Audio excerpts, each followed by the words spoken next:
दोस्तों नमस्कार, चैनल पे एक बार फिर से आपका स्वागत करते हैं। पिछला वीडियो आपने देखा डाकोर जी का। हम डाकोर जी से निकल गए थे और हम चंपानेर आ गए हैं और हम अब जा रहे हैं ऊपर माची, और माची से चढ़ाई शुरू होती है पावागढ़ की। तो चलिए आपको डिटेल में बताते हैं पूरा। दोस्तों चंपानेर से माची की चढ़ाई 5 किलोमीटर है। इसे माची हवेली भी बोला जाता है। यहाँ से पैदल चढ़ाई होती है और रोप वे, उड़न खटोला जिसे कहा जाता है, उससे चढ़ाई होती है। आप अपने पर्सनल व्हीकल से आ रहे हैं तो आप रविवार को छोड़ के यहाँ पे आ सकते हैं, रविवार को, और नवरात्रि में केवल यहाँ पे बस के द्वारा आया जा सकता है। और ये हम ऊपर पहुँच गए हैं और इसे माची हवेली बोला जाता है। बहुत सारी यहाँ पे प्राइवेट गाड़ियाँ भी चलती है जो कि 30 रुपये का शुल्क लेके आपको नीचे पहुँचा देती है और बस का शुल्क 20 रुपये का है। दोस्तों हम आ गए पावागढ़। ऊपर देख सकते हैं आप, पहाड़ी है पावागढ़ की और माची है। माची तक आपकी गाड़ी आती है। संडे हुआ और नवरात्रि हुई तो आपकी गाड़ी नीचे ही रुकेगी और यहाँ तक बस से आना पड़ेगा। तो कुछ साथ वाले हमारे पैदल जाएंगे और हम जाएंगे रोप वे से। तो चलते हैं, आपको बताते हैं रोप वे से जाएंगे। तो बने रहिएगा, वीडियो पूरी देखिएगा। दोस्तों कुछ समय पहले तक माची में आपको रुकने के लिए रूम मिल जाते थे, लेकिन अगर आपको रात रुकना है तो आपको चंपानेर में ही रात रुकना पड़ेगा। दोस्तों पुराने समय में गुजरात की राजधानी चंपानेर ही थी, लेकिन आज फ़िलहाल में अहमदाबाद है। तो 6:45 बजे रोप वे का टिकट मिलना बंद हो जाता है। 6:45 बजे के पहले आप आ जाते हैं तो आपको रोप वे का टिकट मिल जाएगा। और 7:30 बजे मंदिर के पट बंद हो जाते हैं। तो अभी हम यहीं पे हैं, कल सुबह आएंगे। कल सुबह आके दर्शन करते हैं और आपको पूरा बताते हैं। दोस्तों आप उड़न खटोले का ऑनलाइन टिकट भी बुक करवा सकते हैं। आप देख सकते हैं ये ऊपर से अभी यहाँ पे नीचे रोप वे आ रही है, क्योंकि ये 7:45 बजे तक आती है। और फिर हम आ गए थे नीचे वापस चंपानेर में, होटल हंसराज चंपानेर। ये सबसे अच्छी होटल है। आप यहाँ पे आते तो यहाँ पे खाना ज़रूर खाइए, बहुत ही अच्छी होटल है। और हम यहाँ पे रुके थे। इस जगह का नाम है शिव शक्ति निवास। दूसरे दिन की रविवार की सुबह हो गई है, क्योंकि हम यहाँ पे शनिवार को पहुँचे थे और थोड़ी सी लेट हो गए थे तो दर्शन नहीं हो पाए थे। तो ये रविवार की सुबह है। ये शिव शक्ति निवास है। यहाँ पे एसी नॉन एसी हर तरीके के रूम आपको मिल जाते हैं। दोस्तों इंदौर से चंपानेर 310 किलोमीटर है और अभी हम डाकोर जी से 67 किलोमीटर 67 किलोमीटर ये जगह पड़ती है। दोस्तों जैसे ही आप चंपानेर किले के अंदर आते हैं तो आपको सबसे पहले राइट साइड में ये अतिथि भवन पड़ता है। तो मेरा रिकमेंडेशन यहाँ का नहीं होगा, क्योंकि यहाँ पे व्यवहार बहुत बुरा था इन लोगों का। इन्हें यहाँ पे बात करनी नहीं आती है कि किसी मेहमान से, दर्शनार्थी से किस तरीके की बात की जाती है। तो ये बिल्कुल सामने आप देख रहे हैं, इसे किला बोला जाता है और यूनेस्को वर्ल्ड हेरिटेज के अंतर्गत ये आता है और इसी के अंदर अधिकतर गाँव बसा हुआ है। और हम रुके थे वो जगह भी इसी के अंदर ही थी। इसके बिल्कुल सामने चंपानेर बस स्टैंड है, आप देख सकते हैं। आज संडे होने की वजह से ऊपर पार्किंग फुल होती है, फिर ऊपर पार्किंग के लिए गाड़ियों को बुलाना बंद कर देते हैं। और बस के लिए थोड़ी सी जद्दोजहद करनी पड़ी यहाँ पे, लेकिन इसमें भी बहुत अच्छा एक तरीके का आनंद ही आया कि ये आखिरी वाला बंदा उतर भी नहीं पाएगा और इसको वापस से नीचे से चढ़ने वाले ऊपर ले जाएंगे। तो देखिए आप। तो हम आ गए संघर्ष करके ऊपर, अब जाएंगे रोप पे। तो आपको बताते 3 नंबर गेट कहाँ पे। हमने ऑनलाइन बुकिंग कल ही करवा ली थी रोप वे की ऊपर जाने के लिए। तो चलते हैं और आपको बताते हैं। दोस्तों बिल्कुल सामने मुख्य प्रवेश द्वार है। आप लेफ्ट में जाते तो पार्किंग की साइड से आप 3 नंबर गेट जा सकते हैं, यदि आपकी पहले से ऑनलाइन बुकिंग है तो। और ये यहाँ पे लाइन लग रही है, करीब 1 से 1.5 किलोमीटर की लाइन संडे को यहाँ पे लग जाती है। तो आप आते हैं तो ऑनलाइन बुकिंग करवा लीजिए।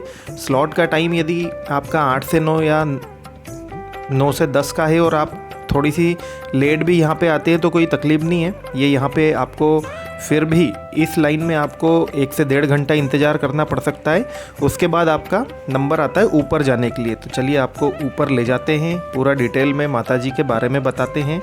यहाँ पे भीड़ बहुत ज़्यादा होती है। अब हम आ गए हैं यहाँ पे बिल्कुल पास में। अब हम इसमें बैठेंगे और इसके बारे में आपको बताएंगे, पूरा मंदिर के बारे में। तो बने रहिएगा, वीडियो पूरी देखिएगा। और चैनल पे आप नए हैं तो इसे एक सब्सक्राइब कर लीजिए। और यदि वीडियो आपको अच्छा लगता है तो अपने दोस्तों के बीच में शेयर करिए और लाइक करिए। और कमेंट का मुझे इंतज़ार रहेगा, जय माता दी का कमेंट ज़रूर करिएगा। तो दोस्तों इसे यहाँ पे उड़न खटोला बोला जाता है और इसमें 6 लोगों के बैठने की व्यवस्था होती है। इसमें बोला भी गया है कि आप 6 लोग इसमें बैठ सकते हैं आराम से। और ये बाहर से पूरी तरीके से लॉक हो जाता है और वहाँ पे जाके ऊपर जाके ये खोलते हैं। ये देख सकते हैं आप, यहाँ पे ये लोग बैठ रहे हैं और वहाँ पे ऊपर भाई साहब बिल्कुल पूरी तरीके से अपनी चौकन्नी निगाहों से पूरी चेकिंग कर रहे हैं उसकी कि इसमें कुछ फॉल्ट तो नहीं है, किसी को कोई परेशानी ना हो। दोस्तों, काली माता का यह मंदिर माँ के शक्तिपीठों में से एक माना जाता है। शक्तिपीठ उन पूजा स्थलों को कहा जाता है जहाँ पे सती माता के अंग गिरे थे। पुराणों के अनुसार पिता दक्ष के यज्ञ में अपमानित हुई सती ने योग बल द्वारा अपने प्राण त्याग दिए थे और सती की मृत्यु से व्यथित शंकर भगवान ने उनके मृत शरीर को लेकर तांडव करते हुए ब्रह्मांड में इधर उधर घूमते रहे थे। इसी समय माँ के अंग जहाँ जहाँ गिरे वहाँ पर शक्तिपीठ बन गए। माना जाता है कि पावागढ़ में माँ के दाहिने पैर की अंगुली के सिरे गिरे थे। माताजी के दक्षिण पैर का अंगूठा यहाँ पे गिरने के कारण इस जगह का नाम पावागढ़ हुआ। इसको बेहद पूजनीय और पवित्र माना जाता है। यहाँ की एक खास बात यह भी है कि यहाँ दक्षिण मुखी काली माँ की मूर्ति है, जिसकी दक्षिणी रीति रिवाज अर्थात तांत्रिक पूजा की जाती है। इस पहाड़ी को गुरु विश्वामित्र से भी जोड़ा जाता है। कहा जाता है कि गुरु विश्वामित्र ने यहाँ पर काली माँ की तपस्या की थी। यह भी माना जाता है कि काली माता की मूर्ति को विश्वामित्र ने ही यहाँ पर प्रतिष्ठित किया था। यहाँ बहने वाली नदी का नामकरण भी उन्हीं के नाम पर विश्वामित्री किया गया है। दोस्तों, हम ऊपर आ गए हैं और यहाँ से आपको थोड़ी सी सीढ़ियाँ चढ़नी होती है और आप देख सकते हैं यहाँ पे बहुत सी सीढ़ियों पे कंकु लगा हुआ दिखेगा। बहुत से लोग यहाँ पे अलग अलग मन्नत लेते हैं। कोई यहाँ पे नीचे से ऊपर तक बैठता नहीं है जाने में, कोई यहाँ पे हर सीढ़ी की पूजा करता है और इसे तेलिया तालाब कहा जाता है। इसके दो नाम है, इसे तेलिया तालाब और दूधिया तालाब कहा जाता है। बहुत ही पवित्र जगह है ये। और यहाँ पे भी आप देख सकते हैं बहुत से लोगों द्वारा कचरा फैलाया गया है, लेकिन कुछ लोग हैं जो यहाँ से इकट्ठा करते हैं, बेच देते हैं। लेकिन आप ऐसी जगह जाते हैं तो आपको थोड़ा सा ध्यान रखना चाहिए, आपको कचरा नहीं फैलाना चाहिए। दोस्तों, इस जगह का नाम पावागढ़ क्यों पड़ा, इसके लिए कथा भी प्रचलित है। कहा जाता है कि इस दुर्गम पर्वत पर चढ़ाई लगभग असंभव काम था। चारों तरफ खाइयों से घिरे होने के कारण यहाँ हवा का वेग भी चारों तरफ से था, इसलिए इसे पावागढ़ अर्थात ऐसी जगह कहा जाता है जहाँ पर पवन का वास हो। यहाँ पर देख सकते हैं आप, यहाँ पर जैन मंदिर भी है, बहुत सारे मंदिर है। पूरी पहाड़ी पर आप जब ऊपर जाते हैं और चारों तरफ देखते हैं तो आपको बहुत सी जगह पर मंदिर दिखते हैं। ये आप देख रहे हैं जैन मंदिर है यहाँ पे। तो दोस्तों, यह मंदिर गुजरात की प्राचीन राजधानी चंपानेर के पास में स्थित है, जो कि वडोदरा शहर से लगभग 50 किलोमीटर की दूरी पर है। पावागढ़ मंदिर ऊंची पहाड़ी की चोटी पर स्थित है। काफ़ी ऊंचाई पर बने इस दुर्गम मंदिर की चढ़ाई बेहद कठिन है। आप देख रहे हैं ये पुराना रास्ता है साइड से, और अभी मैंने बताया वहाँ पे चप्पल जूते उतारते और वहीं पे माताजी की छोटी छोटी चुनरी जो कि सिर पे लोग बांध के आते वहीं पे बांध देते, तो ये गलत है। चप्पल जूते के पास इस तरीके की चीज़ें नहीं होनी चाहिए। तो आप कभी इस तरीके की गलती अनजाने में करते हैं तो थोड़ा सा ध्यान रखिए। इस जगह से 250 से 300 सीढ़ियाँ ऊपर चढ़ना होता है। तो चल रहे हैं और आपको आगे बता रहे हैं, दर्शन करवाएंगे पूरे और आपको मंदिर के बारे में भी बताते रहेंगे। ये देख सकते हैं आप, श्रद्धालु बहुत ज़्यादा है। रविवार होने की वजह से यहाँ पे भीड़ बहुत है और यहाँ ऊपर आके इतनी हवा मिलती है कि आपकी जितनी भी थकान होती है वो ख़त्म हो जाती है। यहाँ पे शिव मंदिर है और यहाँ पे लिखा है शिव जी का मंदिर और थूकना मना। और यहाँ पे देखिए कितने अच्छे लोग आते हैं कि उन्होंने यहीं पे थूका है। दोस्तों, बारिश में यहाँ पर हर तरफ हरियाली हो जाती है और यहाँ पर पहाड़ पर बिल्कुल बादल आ जाते हैं और बिल्कुल हिल स्टेशन जैसा यहाँ पर नज़ारा रहता है। तो आप बारिश में आते हैं तो बहुत ही अच्छा यहाँ पे माहौल रहता है। और रोप वे पे यदि बादल आ जाते हैं तो रोप वे को उस समय बंद कर दिया जाता है। ये बिल्कुल नया मंदिर है जो कि 2022 में नया मंदिर बना है और चैत्र माह की नवरात्रि में यहाँ पर बहुत बड़ा मेला लगता है। तो अब ऊपर जा रहे हैं, ऊपर आपको दर्शन करवा रहे हैं। इस मंदिर को भी यूनेस्को वर्ल्ड हेरिटेज में शामिल किया गया है। दोस्तों, ये मंदिर के पट खुलने का समय सुबह 5 बजे से रात शाम को 7 बजे तक का है और इसकी आरती यहाँ पर सुबह 5 बजे होती है और शाम की आरती 6:30 बजे होती है। दोस्तों, 10वीं या 11वीं सदी का ये मंदिर है और इसको 15वीं सदी में इसका शिखर तोड़ दिया गया था और 600 से 700 साल बाद हमारे प्रधानमंत्री मोदी जी ने इसका पुनर्निर्माण करवाया।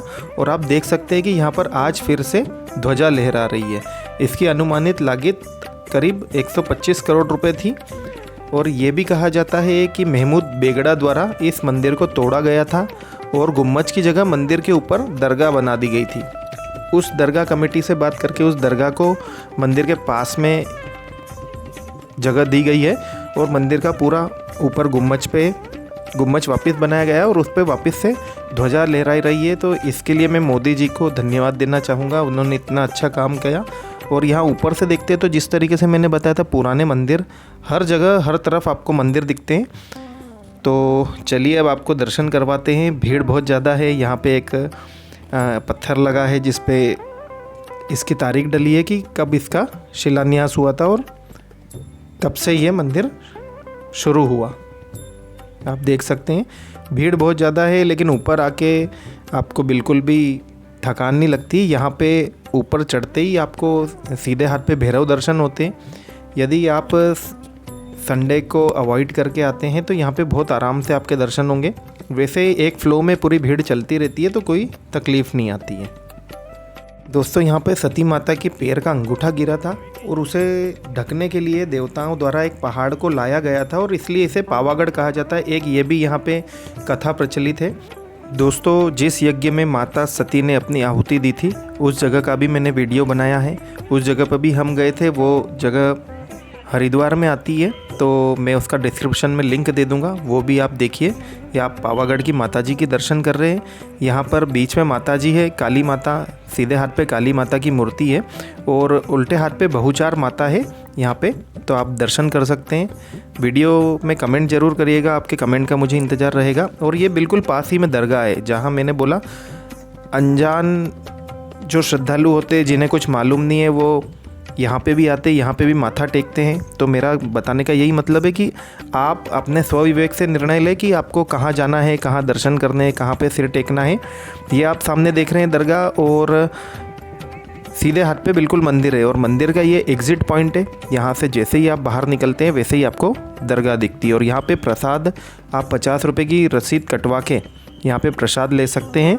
मंदिर के बिल्कुल पीछे प्रसाद काउंटर है और यहाँ पे मंदिर पे माता जी की जो साड़ियाँ चढ़ती है वो भी आपको यहाँ पे मिल सकती है। यहाँ से भैरव मंदिर तक आप आ सकते हैं। यदि आपके पास नारियल या अगरबत्ती कुछ पूजा का सामान है तो आप भैरव मंदिर तक आ सकते हैं। अब हम जा रहे हैं नीचे।